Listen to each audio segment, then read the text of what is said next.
आम्ही आपण इथे आलो. आपल्याला सगळ्यांना माहीत आहे की आपण आदर्शच्या संदर्भात मागच्या 1.25 वर्षापासून आपण लढत आहे आणि ज्याचा खूप चांगला परिणाम हे झालेला आहे की आता लोकांना पैसे मिळायला सुरुवात झालेली आहे. ते 10,000 का होईना 25,000 का होईना, पण महाराष्ट्रामध्ये असं पहिली पतसंस्था आहे की ज्याच्यामध्ये ठेवीदारांना पैसे मिळायला सुरुवात झालेली आहे. आणि हे फक्त या कारणाने की आम्ही सगळे खातेदार जे आहे ते सर्व एकमताने खूप ताकदीने आम्ही लढत आलेलो आहोत आणि ज्या ज्या स्तरावर आम्हाला लढायचं होतं ते आम्ही केलेले आहे. अनेक केसेस आमच्यावर रजिस्टर झालेले आहेत. आणि आता जेव्हा हे पैसा वाटण्याची सुरुवात झालेली आहे, आपल्याला माहित आहे की हे सगळे त्यांचे चेअरमॅन डायरेक्टर जे आहेत ते बाहेर लावणार त्यांना ते पैसे मिळायची सुरुवात झालेली आहे आणि ते सगळे डायरेक्टर चेअरमॅन जे आहे ते जेलमध्ये होते. आता हायकोर्टामध्ये त्यांची हिअरिंग सुरू आहे आणि अनेक असे जे डायरेक्टर्स आहेत ते बेलवर बाहेर येत आहेत. त्यांचे जे प्रमुख जे आहे ते मानकापे असू द्या किंवा अडाणे असू द्या आणि जे मेन जे होते ते आता जेलमध्ये आहे. तर आम्ही ते कधीही सुटतील आम्हाला माहित नाही आहे. अशा परिस्थितीमध्ये ते बाहेर जेव्हा येत आहे, आमच्या हातात काही डॉक्युमेंट्स लागलेले आहेत आणि त्या डॉक्युमेंट्स प्रमाणे हे सगळे प्रॉपर्टीज जे आहे ते MPID खाली पोलिसांनी हस्तगत केली होती.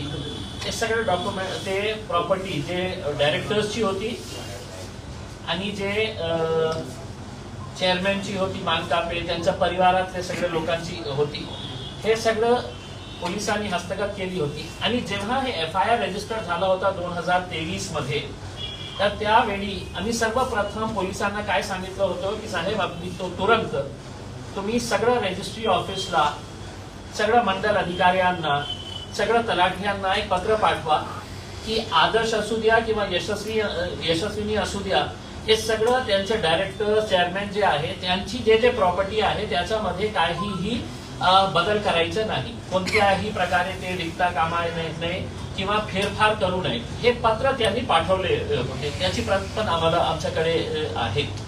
आता एक प्रकरण असा आहे की जटवाडामध्ये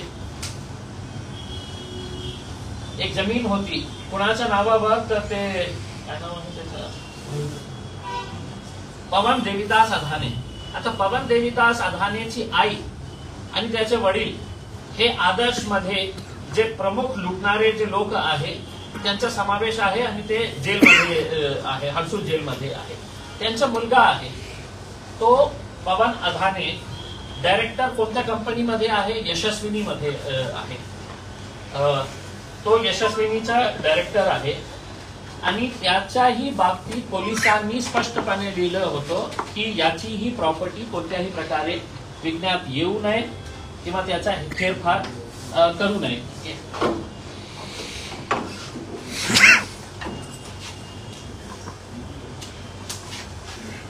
तर राहतपट्टी तांडा जटवाडामध्ये याची एक जागा होती. हे जागा त्यांनी विकली. पोलिसांचं पत्र असूनही सुद्धा मग आम्ही विचारण्यासाठी गेलो की कोणत्या आधारावर हे करण्यात आले. मग इकडचे जे तहसीलदार साहेब आहेत त्यांनी त्याचा फेरफार केला आणि त्याचा फेरफार करून त्यांनी हे सांगितलं की लोकांना पैसे पाहिजे असेल ठेवीदारांना त्यांनी कोर्टात जावं, हे माझा अधिकार आहे. माझा अधिकार वापरून त्यांनी हे लिखित मध्ये दिलं की याचा फेरफार करून टाकलं आणि ते प्रॉपर्टी.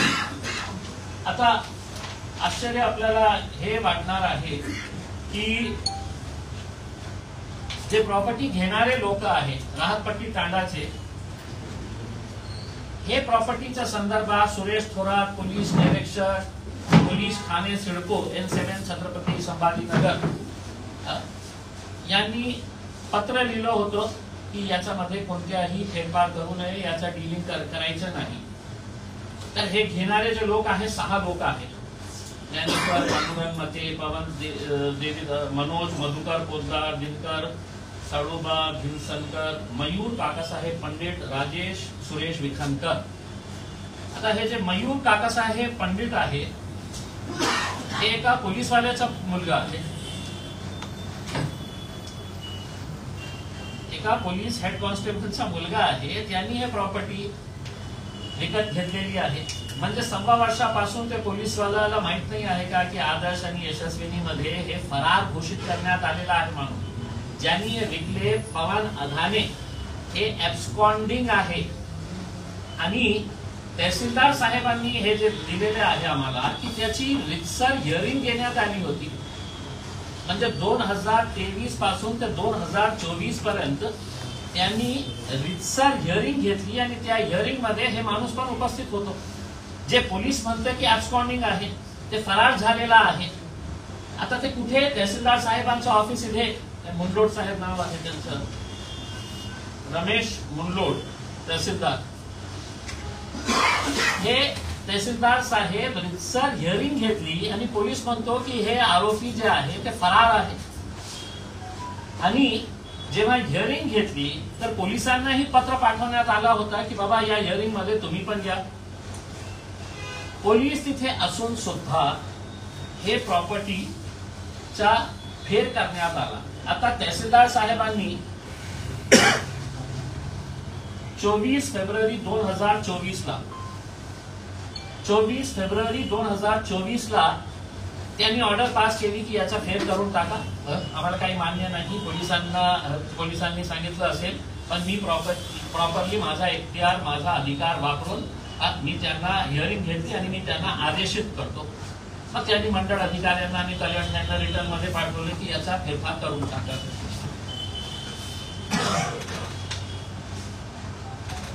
आता फेब्रुवारी आणि हे काय, हे कोणता महिना आहे? सप्टेंबर आहे. तर फेब्रुवारी मध्ये जेव्हा मुंडलोड साहेबांनी आदेश दिलं होतं तर ते फेरफार कधी करण्यात आला आहे? तर ते फेरफार करण्यात आला आहे 8/5/2024 ला.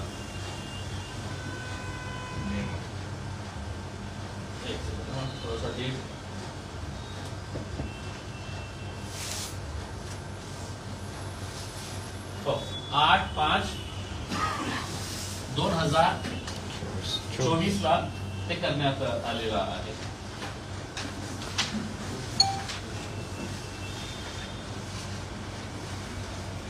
तो 8/5/2024 ला देवीदास अधानेची प्रॉपर्टी जी आहे ते त्यांच्या नावाने गेली. याच्या 1 दिवस नंतर हेच तहसीलदार साहेबांनी पिसादेवी मध्ये हेच पवन अधानेचे 2 मोठे मोठे प्लॉट्स आहेत.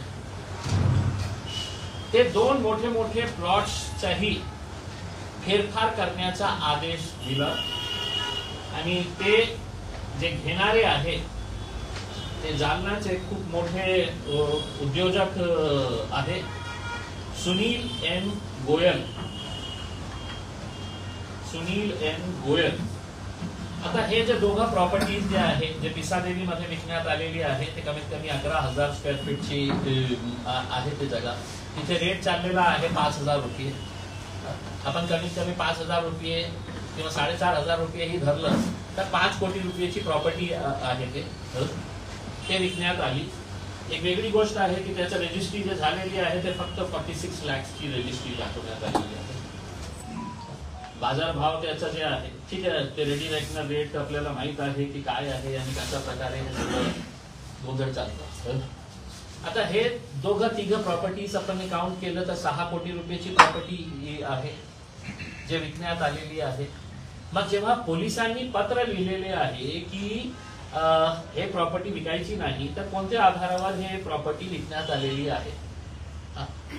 अधाने हे जे मुलगा आहे पवन अधाने हे ऍब्स्कॉन्डर घोषित करण्यात आलेला आहे. मग पोलिसांना त्यांना का भेटत नाही? पोलिसांना का ते का मिळत नाही? कुठे लपून छुपून तर ते रजिस्ट्री केली नाही. ते माझ्या शेजारी बसलेले तहसीलदार साहेब, म्हणजे एका साईडला असं दाखवायचं की बाबा आम्ही पत्र दिलेले आहे आणि दुसऱ्या साईडला हे प्रॉपर्टी विकण्यात येत आहे, तुमच्या समोर सगळं आहे, तुम्ही का गप्प बसलेले आहे? आता आमची मागणी हे आहे की उद्या आम्ही सगळं ठेवीदारांना घेऊन कलेक्टर साहेबांच्याकडे जाणार आहे आणि त्यांना विचारणार आहे की साहेब तुम्ही असं करा की हे इन्क्वायरी बंद करायला सांगा पोलीस कमिशनरांना आणि तुमच्या तहसीलदाराला हाती वर्दी घालून त्यांना सांगा की मीच इन्क्वायरी करणार, मीच आदेश देणार आणि पोलिसांना मी काही मानणार नाही. हे अथाने जेव्हा त्यांनी हे घेतलेलं आहे, ते प्रॉपर्टी जेव्हा त्यांनी घेतली होती ते 20 वर्षाचा होता. आई वडील जेलमध्ये आहे आणि हे तहसीलदार साहेब लिहित आहे की त्यांच्या कष्टाच्या पैशाने त्यांनी घेतलेले आहे. त्यांच्या ऑर्डर मध्ये त्यांच्या कष्टाच्या पैशातून त्यांनी हे प्रॉपर्टी घेतली होती. म्हणजे इन्कम टॅक्सला आपण दाखवलेलं आहे कसं आहे. जे पोलीसवाल्याचा मुलगा ज्यांनी हे प्रॉपर्टी घेतलेली आहे त्यांनी पैसे कुठून आणलेले आहे? मला आता सांगण्यात आलेलं आहे की हे जे पंडित साहेब आहे ते पोलिसांसाठी कलेक्शन करण्याचं काम करतो.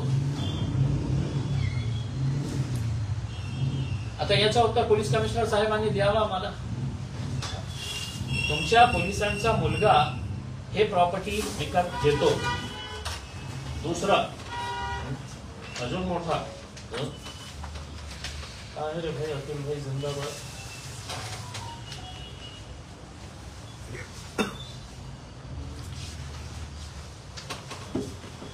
आता या आमचे आदरणीय त्यावेळचे सरकार मंत्री अतुल सावे साहेब हे लोकांना पैसे देण्याची जबाबदारी त्या जलीची नाही होती, सहकार मंत्र्यांची होती महाराष्ट्राचे. त्यावेळी अतुल सावे साहेब होते.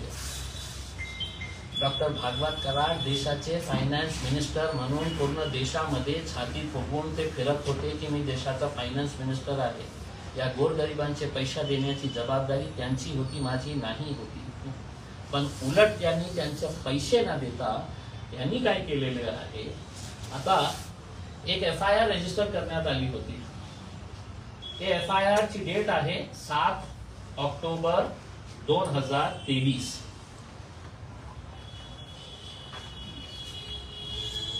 आणि त्या FIR मध्ये जे आरोपी आहे ते कुठला गजू कुठे आहे,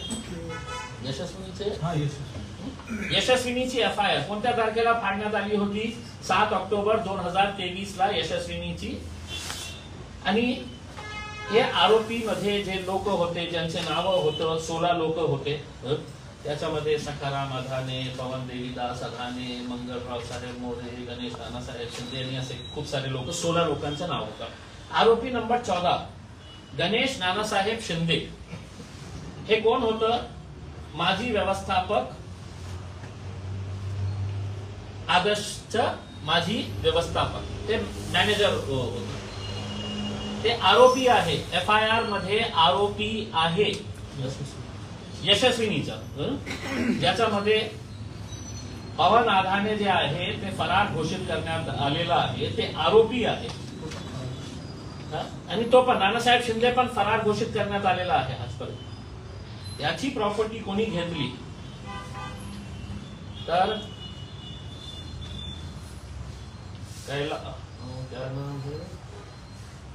उल्हास साळवे. एक सेकंड. उल्हास कैलाश साळवे यांनी हे प्रॉपर्टी घेतली. उल्हास कैलाश साळवे हे अतुल सावे यांचे PA, त्यांच्या नावाने हे प्रॉपर्टी.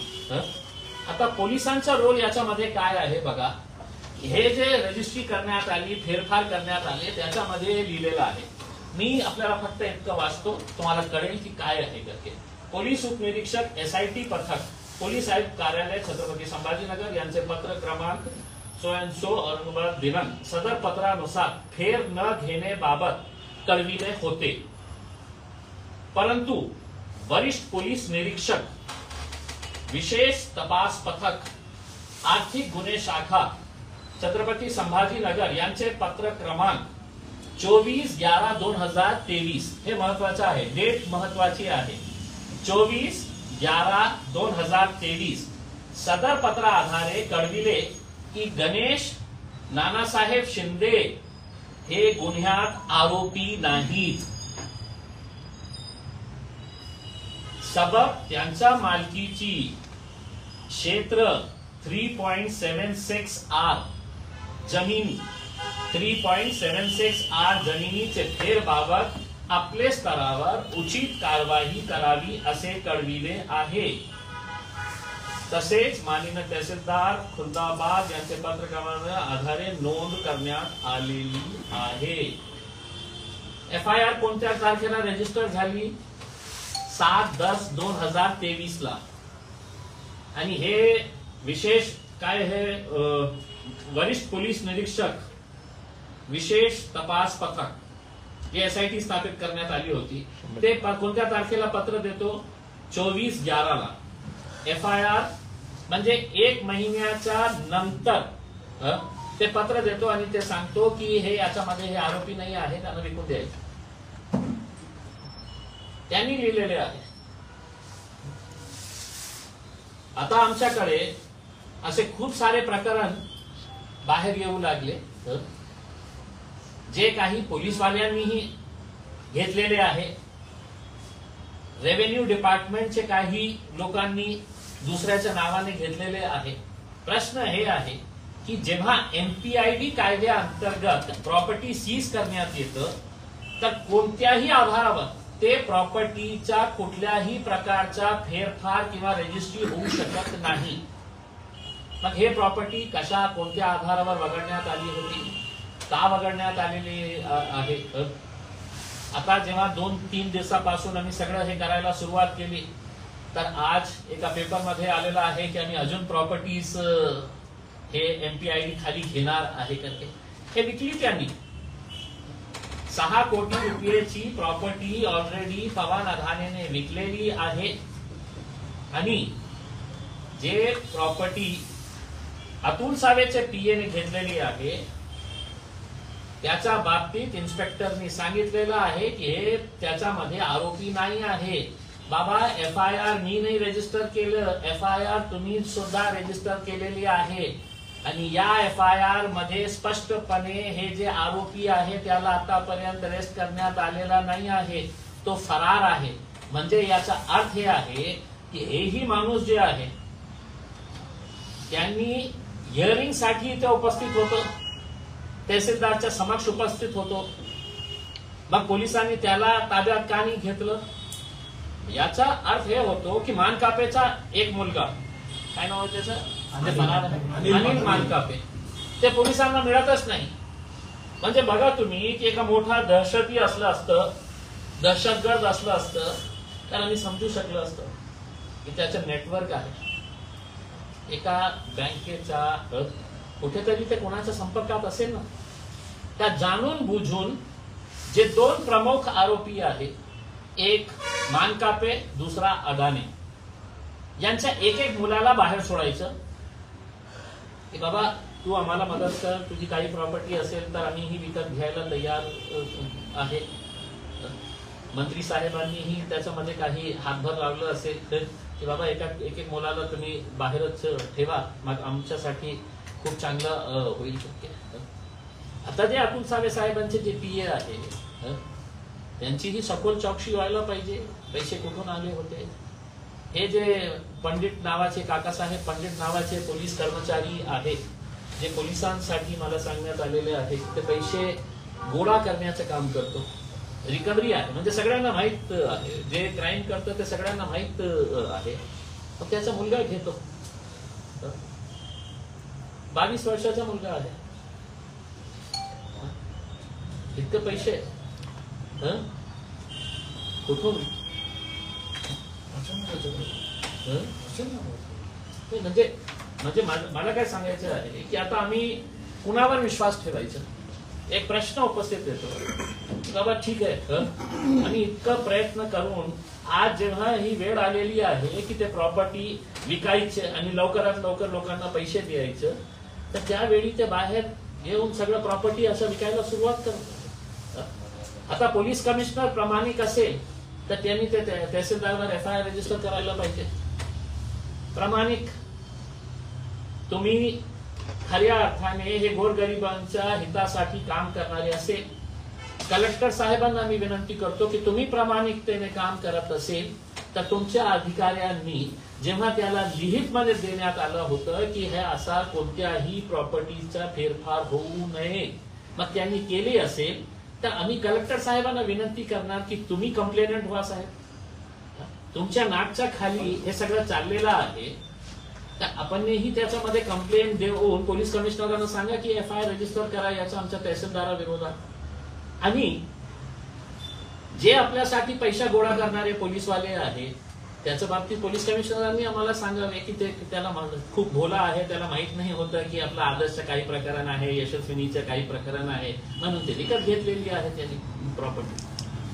आता आम्ही कुठे जाऊ आम्ही, तुम्ही सांगा. कोर्टामध्ये गेलेलं आहे, विश्वास पोलिसांवर की बाबा काहीतरी तुम्ही करत असेल, आणि हे फक्त 3च आहे. आता अनेक असे प्रकरण बाहेर येऊ लागलेले आहे की ज्याच्यामध्ये ते प्रॉपर्टी का वगळण्यात आली होती, MPID मध्ये का टाकण्यात आलेली नाही आहे, कोणकोणत्या लोकांनी हे प्रॉपर्टी विकत घेतलेली आहे, कोणत्या आधारावर घेतलेली आहे, याचं सखोल आम्ही चौकशी करत आहे. पण उद्या आम्ही काही ठराविक ठेवीदारांना आम्ही उद्या तर सगळं हे येणार होते, पण असं सांगण्यात आलं की उद्या काय पाडवा आहे आणि ग्रामीण एरियामध्ये त्याचं खूप महत्व असतं. तर जितके लोक येतील तर आम्ही जाऊन त्यांना कलेक्टर साहेबांना प्रश्न विचारणार आणि पोलीस कमिशनर साहेबांना प्रश्न विचारणार की बाबा याचं उत्तर काही असेल तर द्या. आम्ही याच्या बाबतीत हे करणार आहे, लिखित तक्रार पण देणार आहे. आणि मी स्वतः अँटी करप्शनचे जे DG आहे त्यांना स्वतः जाऊन मी भेटणार आहे. भ्रष्टाचार फक्त अशा प्रकारे होत नाही की कोणी पैसे दिले आणि कोणी पैसे घेतले. भ्रष्टाचारचा अर्थ हे नाही आहे. कोणी सरकारी अधिकार भ्रष्टाचारच्या हे काही आपला हे पदाचा उपयोग करत आहे त्याच बुद्धीने की आपल्याला काही पैसे कमवायचे आहे, तर हे सगळं रेव्हेन्यू डिपार्टमेंटचे ऑफिशियल्स त्यांना सस्पेंड करायला पाहिजे. ते तहसीलदार असू द्या, ते मंडल अधिकारी असू द्या, ते तलाठी असू द्या. आणि पोलिसांनीही हे कोणत्या आधारावर हे जे इन्स्पेक्टर साहेब, आदरणीय इन्स्पेक्टर साहेबांनी लिहित मध्ये दिलेले आहे, ज्याच्या आधारावर तहसीलदार तर आपला हात वर करणार, साहेब मी काय करू, पोलिसांनी सांगितलं हे आरोपी नाही आहे, मी करून टाकली. तर हे खूप महत्वाचे प्रश्न आहे आणि अजून खूप सारे इश्यूज आम्ही घेतलेले आहे. मी PIL फाईल केलेली आहे, त्या PIL मध्येही एक मुद्दा मी कोर्टासमोर आणणार आहे. थोड़ा सा माइक ऊपर कर लो, आवाज नहीं कितनी जमीन की वैल्यूएशन कितनी है? पीसा देवी की जमीन की वैल्यूएशन क्या है? देखिए पिसा देवी सर उसमें गैप रखो, आवाज नहीं आ रहा. अरे रुको ना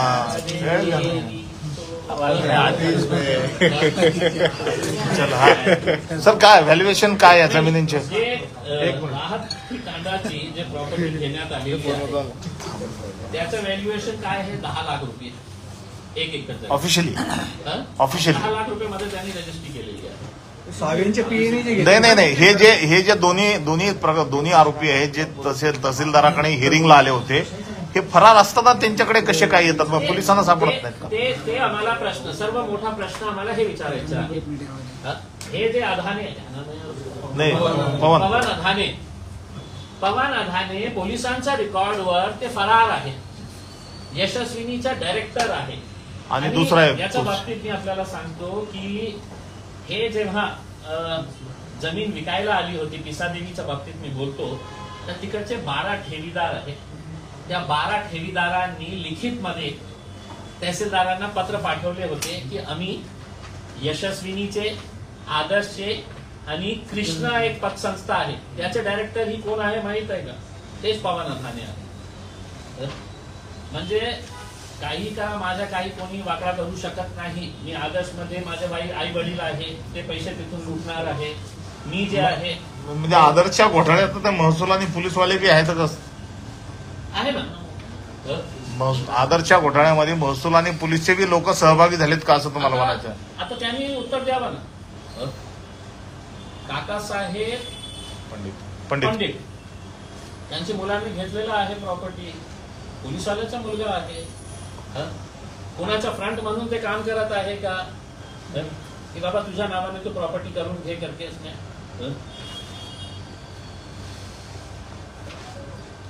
यांनी कुठली घेतलेली आहे?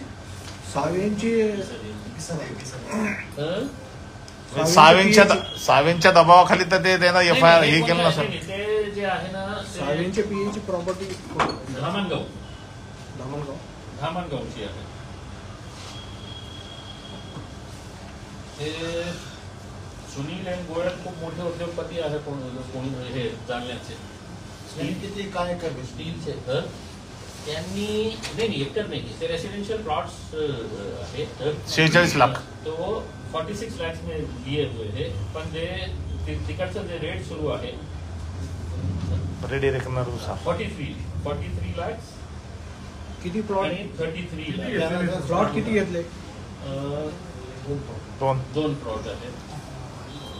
कमीत कमी दोघं प्लॉट्सचा एक आयडिया म्हणजे 11,000 स्क्वेअर फीट.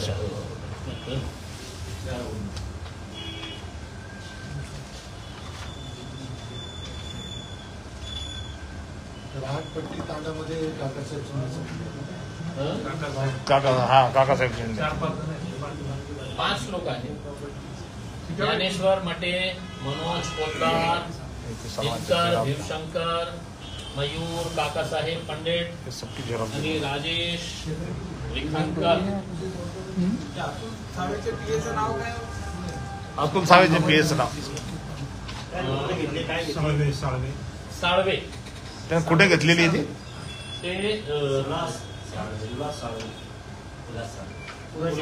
कैलाश साळवे.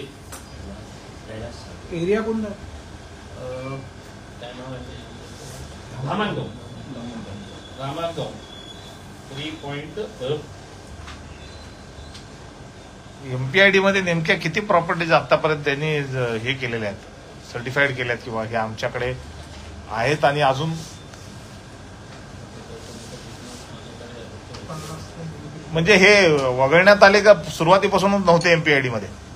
या प्रॉपर्टीज MPID मध्ये सुरुवातीपासून नव्हत्या का? मला माहित नाही ते मतलब MPID मध्ये होते किंवा नाही होत असेल.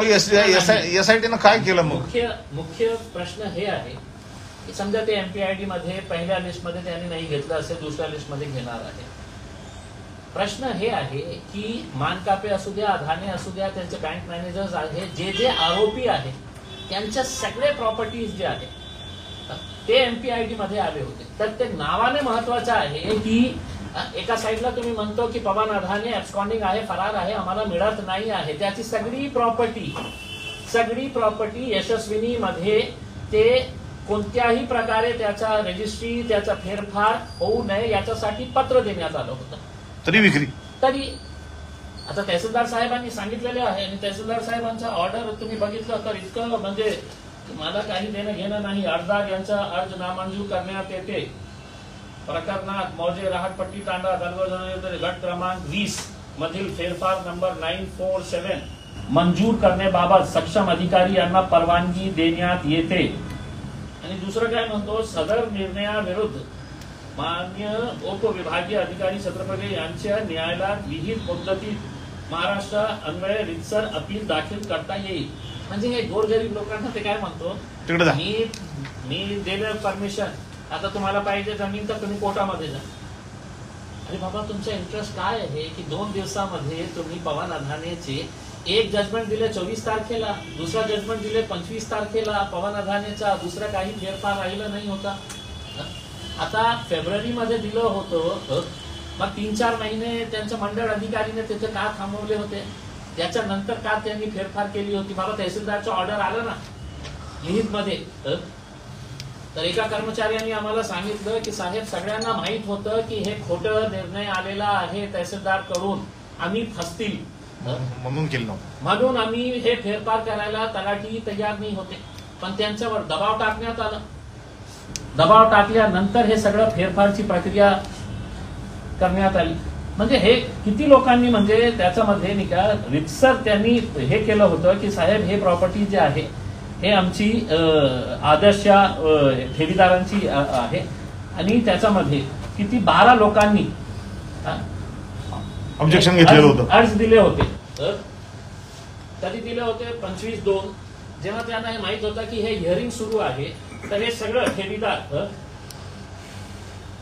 प्रस्तुत प्रकरणात मंडळ अधिकारी पेशादेवी सदर यांनी कार्यालयात अहवाल सादर करून नमूद केले आहे की मौजे पेशादेवी येथील गट क्रमांक 4 मध्ये श्री पवन देवीदास अदानी यांची त्यांच्या मालकीची प्लॉट नंबर 1 क्षेत्र 615 स्क्वेअर मीटर तशी सुनील यांनी घेतलेलं आहे. त्यावरून तलाठी साजा पेशादेवी यांनी फेरफार क्रमांक 4150 नोंद घेतलेली आहे. कृष्णा नगारी सहकारी पतसंस्था तर्फे अध्यक्ष पवन देवीदास अधाने. म्हणजे हेच पवन देवीदास अधाने जे आहे ते यशस्विनीचा चेअरमॅन आहे. ते नाही आई वडील आतापर्यंत जेलमध्ये याच्यावरून सर्व दिसतं की त्याच्यामध्ये सर्व हिस्ट्री आलेली आहे त्या आदेशात. सगळ्या हिस्ट्री आलेली असताना सुद्धा हे गोरगरीब 52 लोक होते.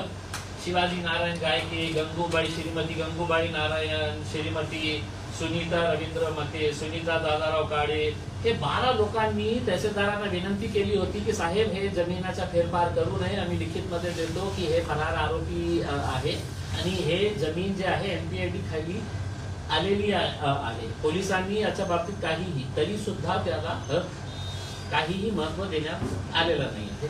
आता आमचा प्रश्न आम्ही खालच्या अधिकाऱ्यांना विचारणार नाही.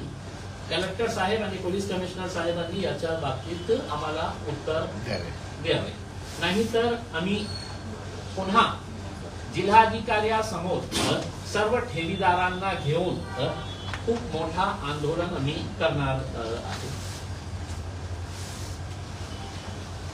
ठीक आहे सर.